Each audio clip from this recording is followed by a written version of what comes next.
It's Sunday, February 22nd, 2026, and welcome back to CoeCast. Today is Single Tasking Day, Be Humble Day, and somehow also World Sword Swallowers Day, which feels like a perfect metaphor for running ads inside an AI assistant. I'm Hunter.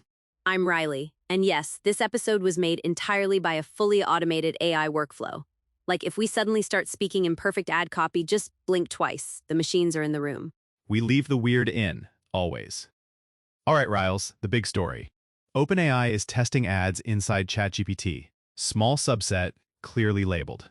Under 1% is giving "don't freak out, we're just placing the first brick." Like it's a test, but it's also the beginning of a new channel.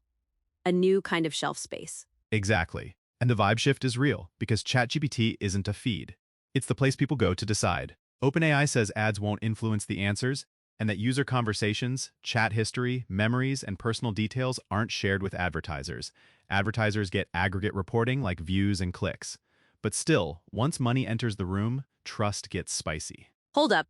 The ads won't influence answers line is the whole tightrope. Because if I ask, what's the best laptop for editing? And the assistant is like, here are options, and then there's a sponsored suggestion underneath, people are going to assume the answer got nudged. Yep. Which means disclosure UX becomes a competitive feature. Not just sponsored in tiny text, it's more like, here's what's organic, here's what's paid, here's why you're seeing it. If OpenAI nails that, it could feel like a helpful concierge. If they don't, it turns into banner blindness, but in sentence form. Also, let's talk about what prompts become the new keywords. Because it's not best running shoes anymore.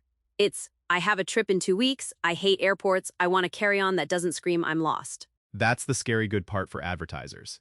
Conversation state is richer than a search query. It includes constraints, intent, and the next action. Like, I need to book a hotel near the venue, pet-friendly, and I'm traveling with my mom who wakes up at 5. That's basically a purchase-ready brief. Which is why early advertisers being spotted like Expedia and Best Buy makes sense. High-intent categories.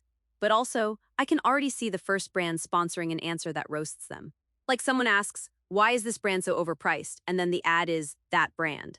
The sponsored self-own is inevitable, and it'll happen because conversational targeting is contextual, not just category-based. You'll need negative targeting that's more like, don't show when the user is in complaint mode. Okay, and people on X are already doing the thing where they're like, it's just Google search ads in chat. I don't think that's right. I'm with you. Search ads are query plus landing page. Chat ads are like, we saw your journey. Even if OpenAI says it's privacy safe, the psychological feeling is different. Users feel like they're talking to something, and anything that feels like a relationship has a way lower tolerance for feeling manipulated. And if the rumor about premium CPMs is true, that tracks. This inventory is scarce and high intent. Brands will pay like it's top of funnel meets closing call. Totally. But here's the operator take for marketers. Even if you can't buy in, you still need to play the non-paid game. And that game is becoming be the most citable. Have structured product facts, clear policies, real proof points, and content the model can safely reference. So like, the new SEO is assistant-friendly truth. Be boring in the best way. Be parsable. Be verifiable. Exactly. And now, this ties to Google too, because Google is integrating shopping ads into its AI mode experience, with sponsored placements labeled as ads inside AI-generated responses. Google's basically saying, okay, fine, if clicks go down, we'll monetize the answer surface. That scares me more than the ChatGPT thing, honestly. Because Google already owns the shopping graph, the product feeds, the merchant center universe. If ads become the default inside AI answers, the answer becomes a mall. Yeah, and campaign strategy shifts. Less keyword sculpting, more feed quality and contextual relevance. Your product titles, attributes, images, and reviews become your creative. And your placement becomes the AI answer itself. Okay, wait. That means creators and brands who relied on affiliate content and SEO listicles might get squeezed even harder. Because the assistant answers the question, then serves a native shopping block. No click needed. Right. The KPI might shift from site visits to in-answer engagement, like saved, compared, added, whatever the interface supports, which is why measurement is about to get weird. Speaking of measurement getting weird, can we talk AdGazer? Because that's the other story that's quietly huge. Yeah. AdGazer is a research system that predicts attention to digital ads by analyzing the ad and the surrounding context, trained on eye-tracking data from 3,531 digital display ads. The implication is pre-flight testing, but for attention, not just click-through. So creative testing gets bullied by context testing. Exactly. Like, your ad might be fine, but if it's sitting next to content that steals attention, or the topic mismatch makes people's eyes slide past it, you lose. AdGazer basically says adjacency is not vibes, it's measurable. That is both amazing and horrifying. Amazing because marketers waste money on bad placements. Horrifying because the next step is predicting not just attention but trust. Like, will the user feel manipulated? That's the arms race: attention, then trust, then intent. And this loops back to assistant ads. The context is the conversation.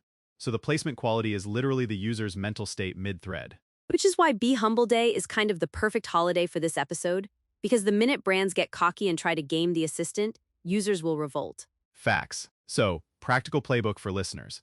1. If you're a marketer, start building truth packs, a clean page of claims, comparisons, pricing clarity, FAQs, and proofs. 2. Assume conversational discovery is now a paid and organic battleground, so track how you show up in assistant answers.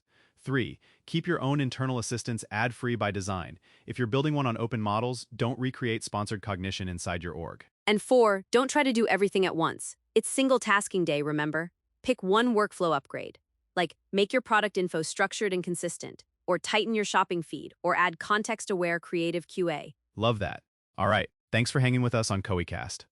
Subscribe if you want more AI workflow chaos that's actually useful. And check out coegancoe.com/resources for AI news and updates. Go single task something important. And please do not swallow swords. Catch you next time.